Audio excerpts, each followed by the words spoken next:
مساء الخير عليكم، ونتمنى ان انتوا تكونوا بخير، ونتمنى ان ينال مضمون الحلقة اعجابكم. وفي البداية احب انوه واكد ان اي ظاهرة بنعرضها بنعمل تسليط للضوء عليها، بنوضحها بدون توجيه اي اساءة او نقد، بنسيب ليكم القرار. هدفنا التوعية وعرض الوجه الاخر للظاهرة ضمن سلسلة انت مين فيهم، ورجعنا لهم السلسلة ديت النهاردة بعد توقف كذا حلقة. وهدف السلسلة دي ان احنا بتعرفنا احنا مين وبنتعامل مع مين، وازاي لما نتقابل مع شخصيات مختلفة نتعامل معاها ازاي عشان ما نقعش في مشاكل. ويلا بينا نبدأ حلقتنا، وهنتكلم النهاردة عن ظاهرة الشخصية النرجسية. بداية لازم نتفق مع بعض عن أي كلام احنا بنقوله عن أنواع الشخصيات ده. الكلام دوت بينطبق على الست والراجل، عشان ما نبقاش منخصص كلام لنوع معين. ويلا بينا نتعرف الأول يعني إيه شخصية نرجسية. الشخصية النرجسية دي شخصية أنانية، بتحب نفسها بزيادة، وبتشوف نفسها أنها أفضل من كل الناس اللي حواليها، وكمان بتستغل كل الناس اللي حواليها بكل أنواع الاستغلال المعروفة، وبتسخر منهم. وعند الناس اللي شخصيتها النرجسية دي جنون العظمة، بيحس ان هو شخص نادر الوجود وعمره ما هيتكرر تاني. ومن اهم صفاته اللي بنقدر نكتشف من خلالها ان احنا بنتعامل مع شخصية نرجسية، انه بيكون مهتم بشكله واناقته زيادة عن اللزوم. يعني بيحب يشوف نظرة الاعجاب في عيون الاخرين، ويحس ان هو الواد الجنة وعينين ازاز. بيكره التجاهل جدا لان ده بيستفزه. سطحي في الامور اللي بيتناقش فيها، يعني تلاقي دماغه فاضيه، ما عندوش معلومه. بيشتغل على نقاط الضعف بتاع الاشخاص اللي حواليه واللي بيعرفها عنهم، يعني من الاخر بيمسك عليك زله. ما بيتعاطفش مع الآخرين، ودايما بينتقد الآخر بالعلم إن هو ما بيحبش حد ينتقده، وبيحب إن يكون هو المسيطر في الحوار والعلاقات. هم كدابين جدا، علشان يعني ما بيبقاش عايز يبقى ماشي في طريق ستريت فورورد، لأن هو عايز يثبت إن هو الأفضل على الإطلاق. والمشكلة الأكبر إن هو مش بيهتم بمشاعر الآخر تحت أي مسمى في حياته، يعني ما بيهتمش مشاعر الأب، الأم، الأخت، الزوجة، ابن، ما فيش. وما بيحترمش الشخص الآخر في حياته. لازم نعرف إن النرجسية دي صفة، دي منها أنواع ودرجات سواء عند الراجل أو المرأة. وهي زي ما هنعرف مع بعض دلوقتي علشان نعرف نفرق ما بين أنواع النرجسية في حياتنا. عندنا أول نوع وهي النرجسية الصريحة، وده اللي بيركز على الشكل الاجتماعي والفلوس والقوة، وشايف إن هو يستحق معاملة خاصة، وفي نفس الوقت مش بيحب الانتقاد.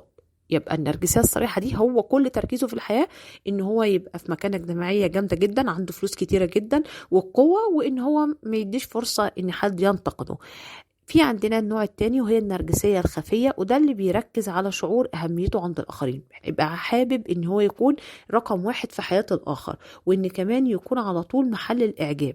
ولكن للأسف ده النوع دوت يعني بيلوم الآخر وبيشهر بيه وبتلعب بيه لما ما يدلوش اللي هو عايزه. بمعنى يعني احنا لو عندنا في حياتنا شخصية نرجسية خفية من النوع اللي بتحب الاهتمام والرأي، إنها تشوف الإعجاب في عين الآخر، لو ما لقيتش ده في الطرف التاني وبتعرف عنده نقاط ضعف زي ما احنا لسه قايلين، بتبدأ تشهر بيه وبرضه بتتلاعب بالشخصية دي. بعد كده عندي النوع الثالث هو النرجسية المعادية، وده اللي بيحب بقى ان هو يبقى بيظهر دايما ان هو على القمة، وبيشتغل كل الاشخاص والطرق اللي ممكن توصله لكده، يعني ما عندوش مبادئ، بجانب انه بيقلل من شأن الاخرين اللي حواليه.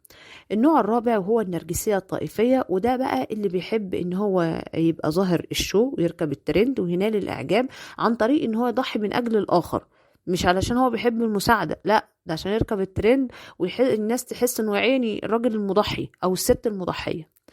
النوع الخامس وهي النرجسية الخبيثة، ودي أخطر أنواع النرجسية، وده لأن الشخص اللي بيبقى عنده النرجسية الخبيثة ده بيبقى إنسان سادي وغير متعاطف وعنده جنون الشك، ودي بتعتبر أصعب أنواع النرجسية.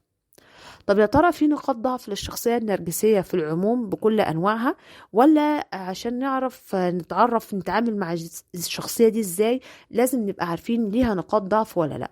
طبعا أي شخصية في حياتنا سواء النرجسية أو غير النرجسية ليها نقاط ضعف، بس الشخصية النرجسية ليها نقاط ضعف يعني بتوضحها أو بتظهرها وبتكشفها. إيه هي؟ اول حاجة لما انت تعرضه للنقد ده بيصيروا عصبية، فانت ممكن تعمل التيست ده بس تخاف على نفسك من رد الفعل، لان هو ما بيحبش النقد. شعوره بالنقص عند تعرضه لمشكلة كبيرة دي بتهز صورته، دي بتبقى حاجة قوية جدا عنده. لما ما يلاقيش الإعجاب ونظرة الإعجاب في عينين الآخرين دي بتموته من جوه. لما انت بتكشف كذبه او انت بتكشفي كذبه ان هو كذاب، الخوف الشديد من الندم، عدم الحفاظ على العلاقات، بيخاف الموت وبيحب المجاملات والشكر، فبالتالي انت لما تنتقدوه او ما تشكرهوش ده برضو بيجننه. قاسي مع القريب ومع البعيد.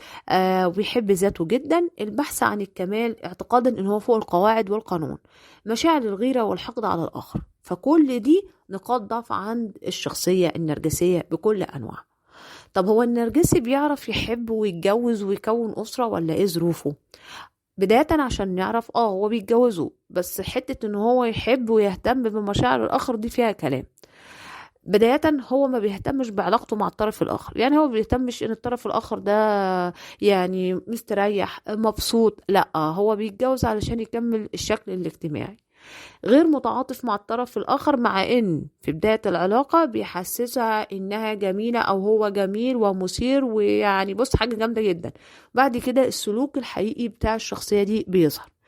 الشخصية النرجسية سواء ست أو راجل ما بتهتمش بمتطلبات ورغبات الشريك في الحياة، بتتجاهل الشريك. وساعات زي النوع الخبيث من النرجسية احنا قلنا فيه بيبقى شخصيته سادية، بيستخدم العنف والإيذاء الجسدي في بعض الأحيان مع الشريك. وعلى فكرة السادية دي يعني بتبقى منطبقة على الست أو الراجل، مش الراجل بس.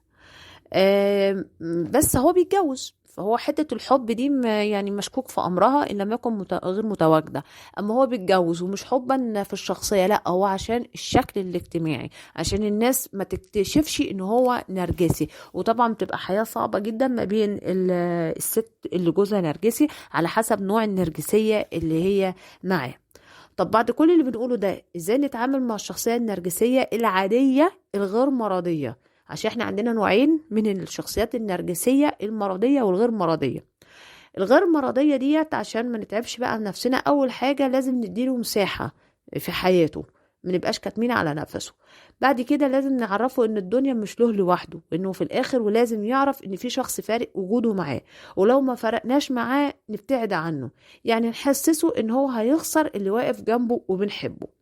لازم نحسسه بحبنا واحترامنا، وانه لازم لو هو ما اداناش الحب والاحترام ده ان احنا هننقده بقسوة. واحنا قلنا دي نقاط ضعف عنده ان هو النقد، وكمان هو قاسي، فلما يلاقي الشخص اللي قدامه بقى قاسي برضو دي بتبقى صدمة له، فبيبدأ يعيد حساباته. بلاش نسلط الضوء على عيوبه بطريقة عنيفة، لا احنا نوجهه بس بطريقة سلسة. نتعامل معاه بمبدأ انه لازم يتعلم ان هو زي ما بيدي لازم ياخد. مفيش حاجة اسمها هو ياخد بطريقة مطلقة وما يديش، ولو هو ما اداش على قد ما خد يتم تجاهله علشان يبقى عارف ان الدنيا خد وهات.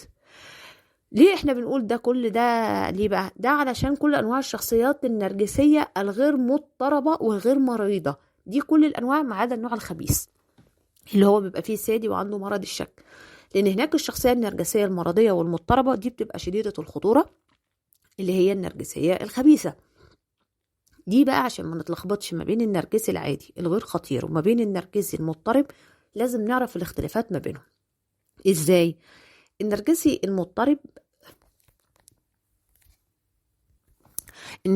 المضطرب بيبقى تحس ان هو احساسه المبالغ بنفسه عادي جدا، بيحس ان هو متميز وعدم رغبته في التواجد مع اشخاص عاديين، ولازم يبقى متواجد مع اشخاص متميزين زيه. بيحب الإعجاب والاهتمام المستمر بزيادة عن النرجسي العادي. مقتنع إن كل اللي حواليه بيحسدوه عشان هو الجان أو هي البت الجامدة الديفا، فما فيش حد زيه. شخصت الشخصية النرجسية المضطربة نتيجة تجارب الطفولة. يعني العلماء والأطباء قال لك اضطراب الشخصية النرجسية الخطيرة دي بيبقى راجع لتجارب الطفولة اللي تعرض فيها الشخص ده للنقد أو الدلع الزايد، بجانب إن في بعض الأسر بتهمل أولادها في فترة الطفولة، وكمان المعاناة من سوء المعاملة وإهمال الأسرة له. دي كلها من الأسباب اللي بتخلي عندنا اضطراب للشخصية النرجسية. بجانب في عوامل نفسية واجتماعية اللي بيتعرض ليها وبتخليه يكتسب سلوك ان هو بيتلاعب مع الاخر، وان يكون مزاجي ويمسك نقط الضعف عن اللي حواليه ويستخدمها ضدهم لما ما يعملولوش اللي هو عايزه. عشان كده بدأ التركيز على العلاج النفسي للشخصية النرجسية المضطربة، إن دي الطريقة الوحيدة للعلاج، بجانب العلاج السلوكي والوصف الدوائي اللي بيختلف من حالة لحالة على حسب النوع، يعني ست ولا راجل، السن والاضطرابات النفسية والعوامل اللي ودت اللي حصل يعني تودي إن يحصل اضطراب في الشخصية النرجسية المرضية. لازم نتعرف يعني نتعرف على الشخصية عن قرب عشان نعرف نشخصها صح، وكمان علشان نعرف نتعامل معاها بدون ما يحصل لنا مشاكل. لان نخلي بالنا ان الشخصية النرجسية الخبيثة، بما انه هو سادي وعنده الشك او عندها الشك وكمان سادية ومش متزنة، دي ممكن توصل لحالة اجرام. عشان كده لازم نهتم بالعلاج ونشخص صح. يا ترى حد فينا تعامل مع شخصية نرجسية؟ ويا ترى كان ايه نوع من انواع النرجسية بعد ما وضحناهم اللي قابلناها في حياتنا؟ ويا ترى احنا نفسيا لما نقعد مع نفسنا ونسمع الحلقة بتاعت النهاردة هنقدر نشوف نفسنا عندنا جزء نرجسية في شخصيتنا ولا لأ؟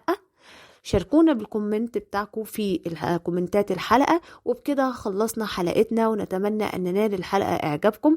ولا تنسوا الاشتراك بالقناة وصفحتنا على الفيسبوك واللايك والشير وتفعيل الجرس، واشوفكم على خير في الحلقة القادمة، ومع ألف سلامة.